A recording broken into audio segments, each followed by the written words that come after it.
Assalamualaikum warahmatullahi wabarakatuh. Selamat pagi, selamat siang, selamat sore, dan selamat malam untuk teman-teman pecinta kimia di sana, di sini, dan di situ. Buat gak suka kimia, gak cinta kimia juga gak apa-apa teman-teman. Tapi tetap tonton video ini ya. Insya Allah bermanfaat banget buat kita, karena belajar itu gak ada ruginya. Hola guys, kembali lagi di Chemistry Lesson with Hafha. Sebelumnya, bagi teman-teman yang belum kenal aku, perkenalkan, Septi Hafsari Prihatini, NIM K33268 dari Pendidikan Kimia FKIP UNS Angkatan 2020. Nah teman-teman, gimana kabarnya nih? Semoga teman-teman semua selalu sehat dan dalam keadaan baik-baik saja ya. Oke, sebelumnya apakah teman-teman siap buat belajar kimia kita bareng aku kali ini nih? Harus siap ya teman-teman. Nah sebelum belajar, teman-teman tuh like, comment, subscribe, and share video ini. Jadi sebelum belajar kita kali ini, teman-teman wajib banget buat klik tombol like di bawah. For your information guys, bahwasannya aku pernah membaca suatu artikel yang memberi suatu peringatan gitu, yaitu jangan makan coklat terlalu banyak karena ada kadmium, zat pencetus risiko kanker di dalamnya. Wah, ternyata si manis coklat ini mengandung logam berat kadmium di dalamnya, dan ternyata ini beresiko kanker bagi tubuh kita. Padahal ya, coklat itu kan disukai di semua kalangan gitu ya. Anak-anak, orang dewasa, terutama buat anak-anak nih, pasti seneng banget sama yang namanya manis coklat ini.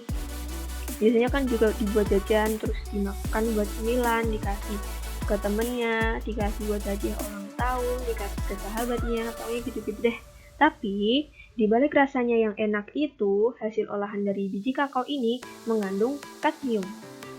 Kadmium itu merupakan logam berat yang berwarna perak kebiruan. Nah, kadmium ini zat beracun yang membahayakan ginjal dan meningkatkan risiko kanker pada manusia. Dibanding logam berat lain yang mematikan dalam jumlah sangat kecil seperti arsenik, kadmium ini memang tampak tidak terlalu berbahaya.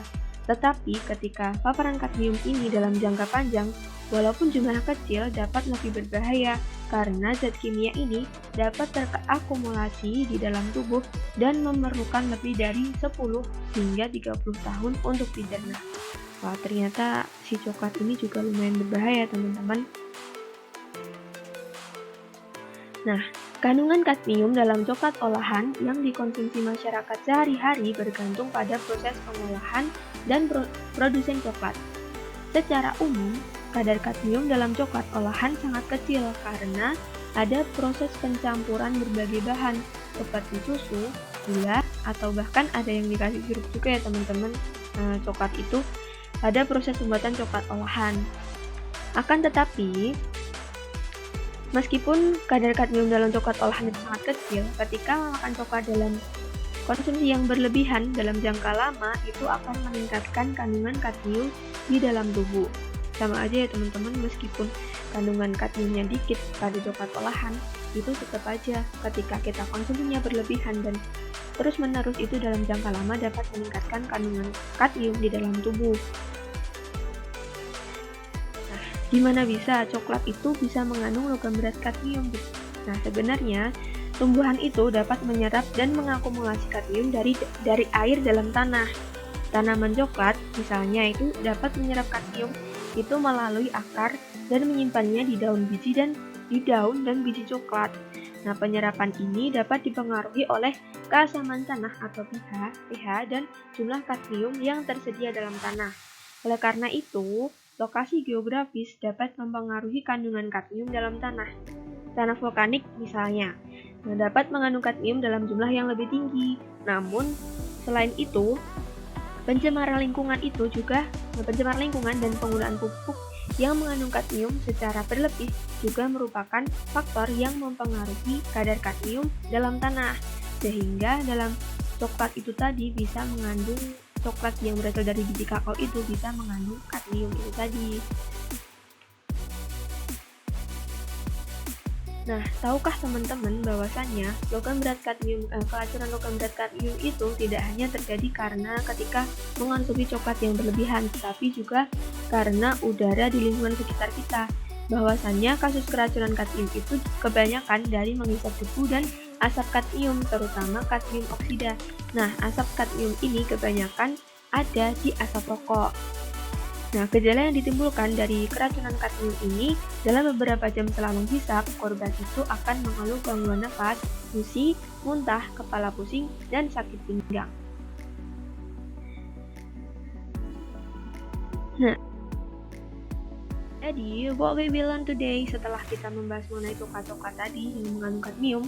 Nah, kali ini kita akan mempelajari mengenai penanganan keracunan logam berat kadmium menggunakan prinsip HSAB. Nah, keracunan kadmium ditangani dengan HSAB. Sebenarnya HSAB itu apa sih teman-teman? Nah, kita belajar bareng-bareng ya. Nah, keracunan kadmium itu berhubungan erat dengan yang namanya susu. Keracunan logam berat kadmium dikaitkan dengan susu. Sebenarnya apakah ada hubungannya? Nah, tentu saja teman-teman, hal ini berhubungan dengan prinsip HSAB. HSAB ini merupakan kependekan dari kepanjangan Heads of Acetate Base, atau dalam Indonesianya asam basa krasnot, atau disebut juga asam basa Pearson.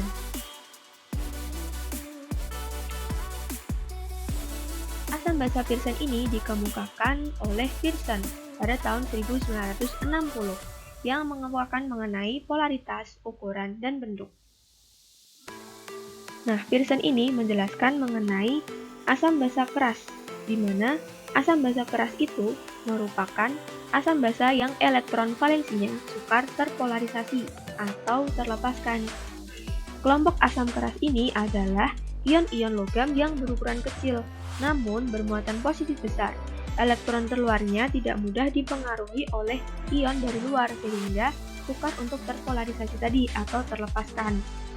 Sedangkan untuk basa keras sendiri itu merupakan ligan-ligan dengan atom yang sangat elektronegatif dan berukuran kecil.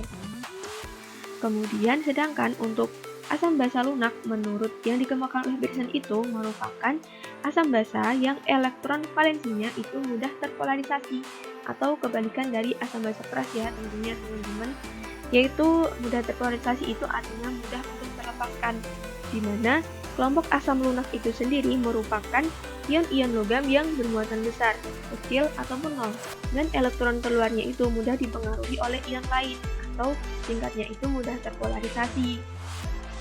Sedangkan untuk basa lunak itu merupakan ligan-ligan dengan atom yang elektron terluarnya mudah terpolarisasi akibat pengaruh ion dari luar.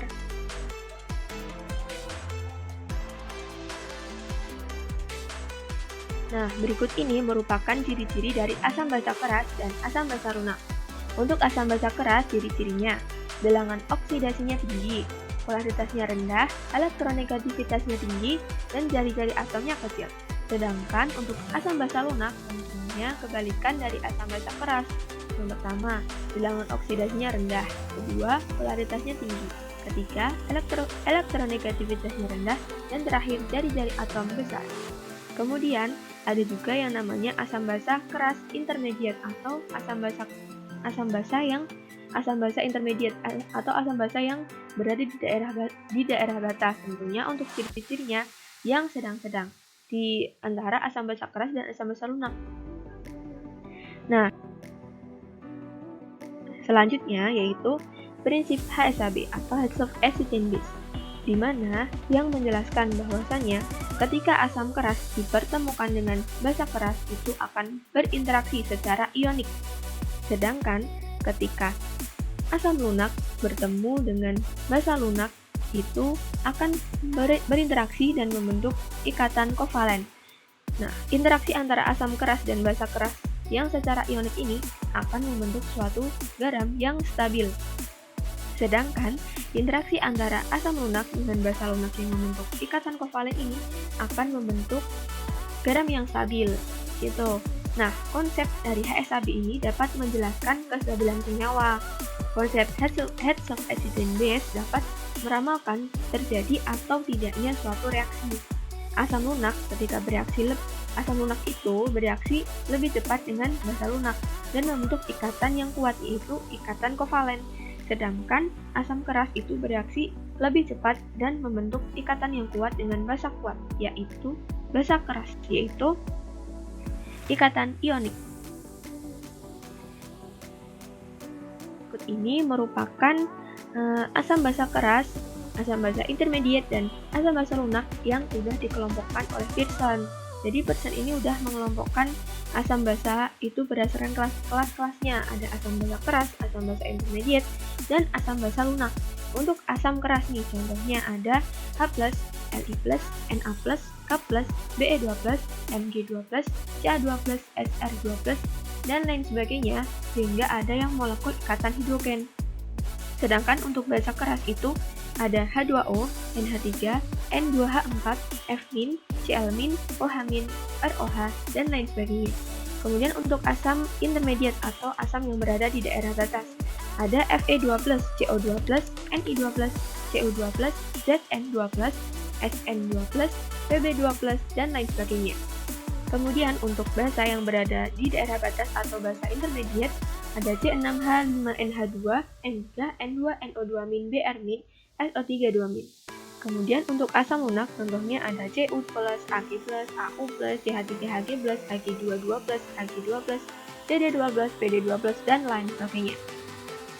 Kemudian untuk basa lunak ada C4, C2H4, C6, HCO, HCN-, Cn-, Imin, S2-, dan lain sebagainya.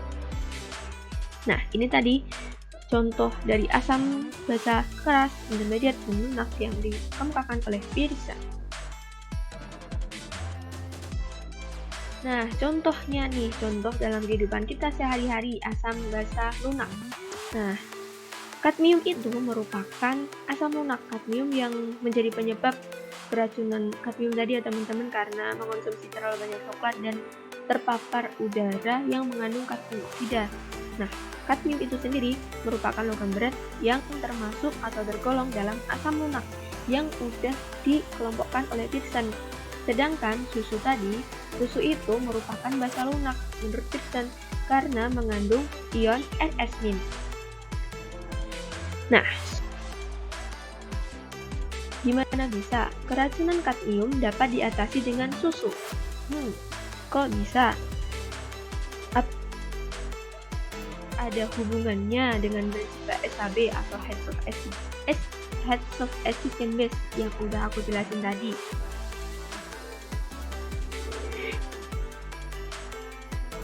That's true, tentu saja teman-teman, seseorang yang keracunan logam berat kadmium atau yang mengandung CD12 yang telah dikelompokkan oleh Pearson tadi merupakan kelompok asam lunak. Dan ketika seseorang keracunan logam berat kadmium diatasi dengan susu yang mengandung RS- sesuai yang dikelompokkan oleh Pearson yang merupakan kelompok basa lunak, itu dapat berinteraksi secara kovalen untuk membentuk suatu garam yang stabil.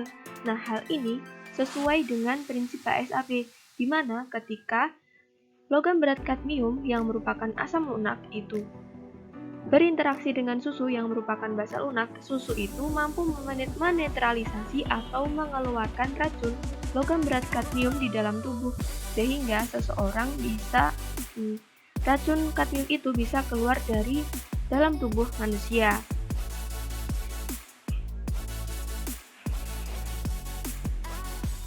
Nah, jadi kadmium itu yang merupakan asam lunak, di mana menurut teori HSAB, asam lunak itu cenderung berikatan dengan basa lunak membentuk ikatan kovalen. Jadi, ketika seseorang keracunan logam berat kadmium, itu dapat diberi susu yang mengandung RS- atau basa lunak, sehingga racun tersebut dapat keluar atau ternetralisasi dari dalam tubuh. Nah, gitu ya teman-teman. Sehingga kita juga perlu mengurangi konsumsi coklat dan juga menghindari paparan dari asap rokok. Nah, selain itu teman-teman, aku juga punya tips nih untuk teman-teman semua. Bahwasannya cara termudah untuk mengurangi resiko paparan kadmium dalam kehidupan sehari-hari adalah dengan menghindari bahan-bahan yang berpotensi mengandung kadmium dalam jumlah besar.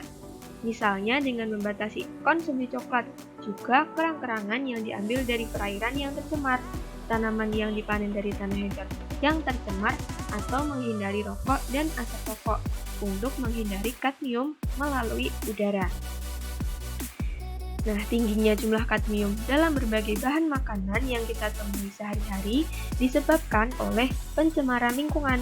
Karena itu, cara paling tepat untuk mengurangi paparan kadmium adalah menjaga lingkungan dari potensi pencemaran kadmium itu sendiri. Selain itu, teman-teman, kita juga bisa melakukan pencegahan preventif, yaitu dengan membuang baterai yang bahwasannya baterai itu kan mengandung nikel kadmium. Nah, kita dapat membuang baterai nikel kadmium itu dengan benar juga. Dan itu kita juga bisa memakai pupuk yang mengandung kadmium dalam kadar yang tepat. Dan juga bisa memonitor kandungan kadmium yang ada di lingkungan sekitar pembuangan limbah. Nah, hal tersebut merupakan beberapa contoh tindakan preventif yang dapat mengurangi paparan kadmium di masyarakat. Itu teman-teman. Nah, pembelajaran kita kali ini sudah selesai nih teman-teman sampai di sini. Jadi, alhamdulillah nih kita udah dapat ilmu mengenai penanganan logam berat kadmium dengan menggunakan prinsip PSAB, yaitu ditangani dengan meminum susu karena mengandung RS-min. Oke teman-teman semua, terima kasih ya udah menonton video pembelajaran kita kali ini.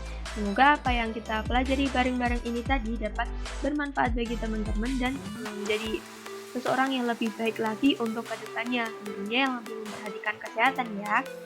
Oke teman-teman, sebelum aku tutup nih, teman-teman jangan lupa untuk meninggalkan like, comment, subscribe, and share. Jangan lupa klik tombol like di bawah, dan kalau ada pertanyaan nih teman-teman juga bisa memberikan komen gitu teman-teman. Oke, aku tutup sampai sekian ya teman-teman. Semoga hari teman-teman semua menyenangkan. Tetap jaga kesehatan selalu teman-teman. Bye-bye. Assalamualaikum warahmatullahi wabarakatuh.